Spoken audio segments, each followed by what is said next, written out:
Oras alas 7:28 ng umaga, radyo na. TV pa. Labanan ng fake news. Dapat, totoo.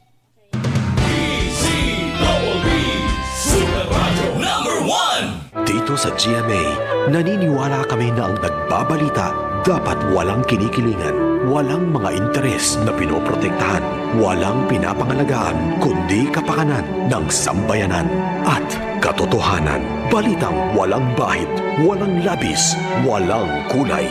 Serbisyong totoo lang. Huwag magpahuli sa balita. I-follow ang aming social media accounts. Hanapin ang Super Radio DZBB sa Facebook, sa X na dating Twitter at sa TikTok. Hanapin din ang Super Radio DZBB sa YouTube at mag-subscribe. Mga kapuso, sundan ang DZBB sa social media at huwag pahuli sa malalaking balita at tamang impormasyon. Bonggang-bonggang Sabado! Pinoy MD sa Super Radio DZBB kasama si Connie Season. Kinilala ng Philippine Heart Association Media Awards 2024 sa individual category. Ako po si Connie Season. Thank you again, PHA. Maraming salamat at mabuhay po tayong lahat. Ingat po tayo. DZBB Super Serbisyo, Trabaho at Negosyo kasama sina Norilyn Temblor at Tuti. Pinarangalan ng 46th Catholic Mass Media Awards bilang Best Business News. DZWB Super Serbisyo, Trabaho at Negosyo. Maraming salamat po. Ito yung kapuso, Norilyn Temblor. Yours, Tuti, mga kapuso, magsama-sama. Bonggang-bonggang Sabado. Maraming salamat po sa inyong pagtitiwala, mga kapuso. Ang inyong mga pinagkakatiwalaan sa pagbabalita: Orly Trinidad, Melo Del Prado, Joel Reyes Zobel at Rowena Salvacion. Tutok na sa Super Radio DZWB at WBTV.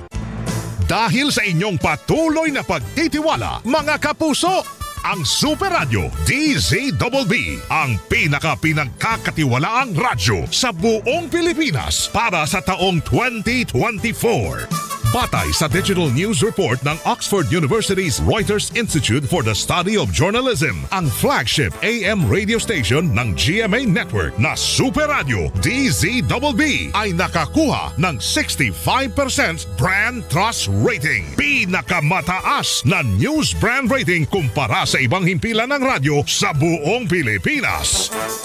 Ang aming taus-pusong pasasalamat sa inyong patuloy na pagtitiwala, mga kapuso. Ang Super Radio stations nationwide sinisigurado ang mabilis na paghatid ng headlines, breaking news at mga special coverage sa ating mga kababayan. Ito ang GMA Integrated News, ang news authority ng Filipino. DZWB Super Radio #1. Ito ang Super Balita sa Umaga. Oras alas 7:32 na po ng umaga, radyo na. TV pa. Labanan ng fake news. Dapat, totoo. Kabustahin po natin ang sitwasyon sa Cebu matapos nga yung malakas na lindol doon. Nasa linya po natin si Miss Angely De La Torre Orong, ang Public Information Officer ng Cebu Provincial Government. Magandang umaga po sa inyo, Miss Angely. Magandang umaga po. Good morning, ma'am. Kamusta na po ang sitwasyon dyan, Ma'am Angely? Alam ko po marami pang nararamdaman na mga aftershocks at yung ilan po doon ay malalakas. Yes, actually kahapon parang mga malakas din, may mga magnitude 5 pa na aftershocks. And then kahit mga slower, pero dahil talaga din sa trauma ng mga tao, it's very heavily felt. Madaming mga ayaw pa bumalik sa mga bahay nila kahit it has been structurally assessed na. Madami pa rin opting to stay in the street or under tents dahil nga sa fear of the aftershocks. Kamusta po ang dating ng relief goods, yung tulong po, no? Tubig, basic necessities, pagkain dun sa mga residente po, lalo-lalo na po sa Bogo at Medellin? Kasi nakikita po namin yung mga video, yung mga residente po talagang nag-aabang, may mga placard at nanghihingi po ng tulong. Ibig sabihin po, hindi sapat yung natatanggap nilang tulong mula sa gobyerno. So sa provincial capital po, from day 2 pa lang, actually day 1 pa lang day 2, naghatid na po tayo ng relief goods sa lahat po ng town, sa lahat ng LGUs. But yun nga sa nasabi ni Governor Pam kahapon sa press con niya, understandably, may LGUs lang talaga na syempre affected din sila sa quake. Yung officials, yung employees ng munisipyo, ng syudad, mahirap din po talaga yung pag-distribute. So, madami siguro tayo makikita na pictures na nakatambak ng iba pa sa kung saan dinadrop off ng Capitol or other private organizations yung mga goods. So, kahapon po, nag-meeting po kasi ang DRRM, Emergency Council, headed by the governor. So, ang request na po niya sa LGUs is pwede naman po talaga tumulong sa distribution yung capital and the private organizations. Pero yun lang, kailangan po lang talaga namin ng tulong din ng LGUs to provide us with information on where to distribute kasi sila po yung nakakaalam kung saang barangays nila ang kailangan unahin or sila yung may mga list ng barangays kung saan nakalocated, kung ilang tao nandun para yun yung madalan. And ngayon po, grabe po yung traffic going to the north kasi ang daming private organizations or private individuals, even private groups, they are opting kasi na dumiretso na lang doon to distribute themselves. We understand din naman po the need or the want of the people na pumunta, na mamigay, especially nga nakikita sa social media na may mga placards, may mga banners. Pero sa provincial government po din, and actually, upon the recommendation of OCD, we were hoping sana to, yung coordinated relief distribution sana. Para pwede naman po, hindi naman necessarily na ang capital mag-distribute, but para masabihan natin ang mga private groups kung saan sila papunta para evenly distributed po yung relief assistance. So ngayon yun po yung challenge kasi grabe yung traffic, yung relief goods din na galing sa capital, galing din sa national agencies, they're caught in traffic since yesterday din, lalong-lalo na ngayon because it's Saturday, everybody has been planning to go to Bugo or into the northern towns. Ma'am Angeli, yung binabanggit niyo po, no, para doon sa mga nais tumulong, paano po ba gagawin? Sinong dapat nila lapitan? So, ang po namin, if pwede coordinated, pwede naman po talaga silang lumapit sa Capitol. Or first is, if pwede, if gusto talaga nila, if ayaw nila, we understand may concern kasi, and we see it, that they don't trust me, ganun na they don't trust the government. We understand that sentiment. So, if pwede, imbis na maliliit na like konting-konting grupo pupunta doon, maybe they could organize themselves na malaking grupo na lang and then one truck. But if pwede din, they could go to the capital talaga. Ang capital talaga kasi, ngayon ang LGUs, they're providing us with the database or with the list of areas po na hindi din nila maabot on their end or yung naghihirap din sila. Wala silang capacity, walang sasakyan, wala silang personnel. So para mabigyan po namin ng information ang tao na okay, kung gusto talaga ninyo, eto yung puntahan ninyo na location. Pwede po, may EOC na po, may Emergency Operations Center sa Capitol. Coordination lang po talaga dun. And then I can give the hotline as well ng EOC po. I-announce nyo na po, Miss Angeli, baka yung mga ibang papunta na dyan para makipag-coordinate. Ano po ba yung hotline nyo? Yes, the hotline is 0916-731-4547. Pwede po talaga mag-coordinate if where po yung kailangan, if talagang gusto nila pumunta. But we suggest po if pwede, sa capital na lang po talaga lahat ng drop-off. Pero again, if gusto nila, then yun lang po. Yun po yung hotline number. Ibig sabihin, ma'am, instead na dumiretso na rin yung ilang maliliit na grupo doon sa mga talagang nangangailangan po dyan, kailangan idaan muna nila dyan sa Kapitolyo po para ma-organize. Ano po? Opo, if pwede po, ma-organize po. Kasi din po, it's also for safety purposes. continuously po may mga aftershocks po. Yung iba po talaga, the OCD explained it to us yesterday, kaya nag-recommend sila na wag po urge na mga tao na pumunta doon. Kasi it's different from a typhoon, earthquake, continuous ang aftershocks. So we want to keep the people safe as well. So yun yung recommendation ng OCD. Ngayon, may iba po na kasing grupo na one group pero 20 cars sila. Tapos yung iba nagdadala pa ng bata. So parang ang iba kasi nagiging na lang din, they're going there kasi gusto lang nila makita or parang ganun po. Mga pribadong individual yan ma'am, na galing hindi po diyan sa lugar ng ng Cebu. Yes po, we're from other areas in Cebu po. From other areas in Cebu kasi hindi na-apektuhan po, opo. Oo, yung hindi affected. Madami rin po kami nakikita kasi na post na they're going there they want to help sa search and rescue, which is, wala naman pong search and rescue na, but that's their intention. Pero yun nga, hindi po safe if ganun. Ang iba nagdadala ng kids. And so yun, hindi talaga safe. So that's the reason why we want it to be coordinated. Opo ma'am, nabanggit nyo na wala ng search and rescue, tama po ba? Yes po. Tapos na. So, doon na po tayo sa paghahanap ng ng mga nawawala pa ring casualties, ma'am? Tama ba? Actually, wala na po. Wala na po. Retrieval. Wala na po. All accounted na po. Opo. Yes po. All are accounted for. Opo. So, kamusta ma'am naman yung mga nasugatan? Ang dami pa rin pong mga nasa ospital. Tama po ba?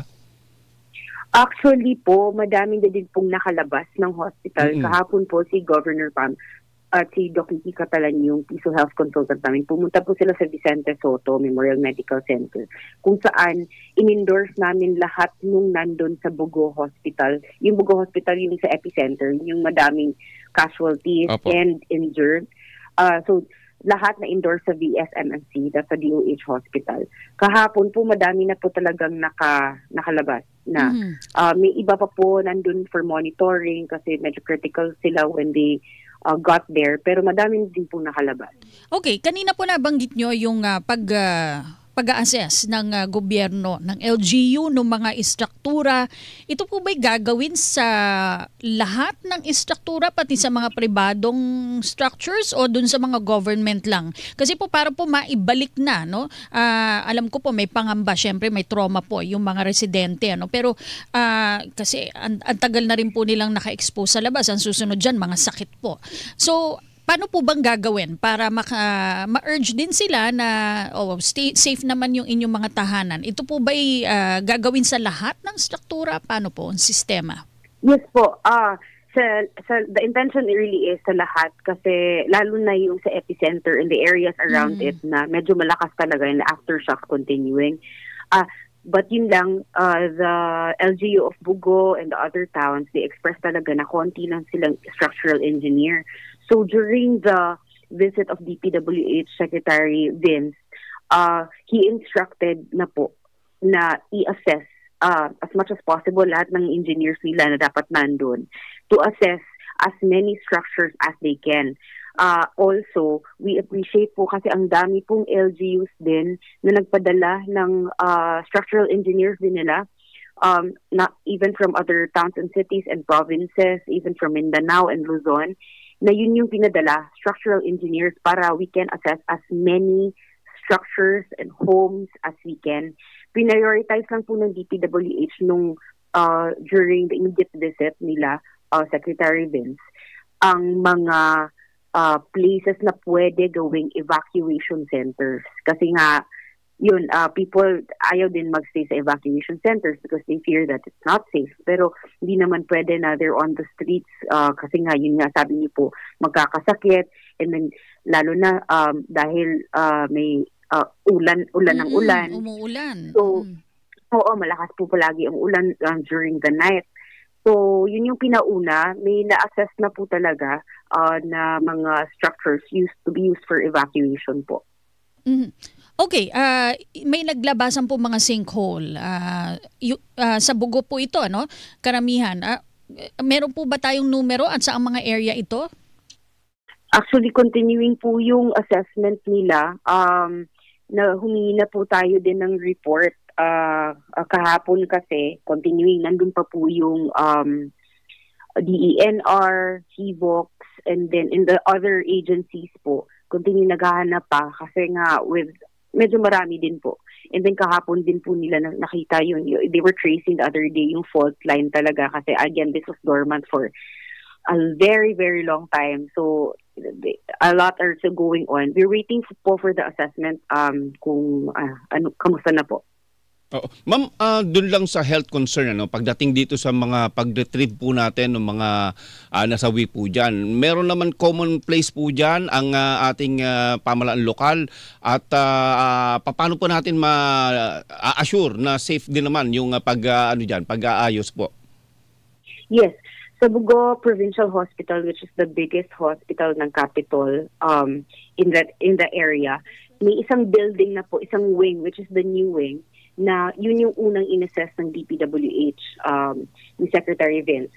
Safe na po yun, gamitin. So the patients can be inside and can, pwede na po i-check doon. Ang concern lang po talaga is the emergency room and the operating room. Yun pa ang hindi.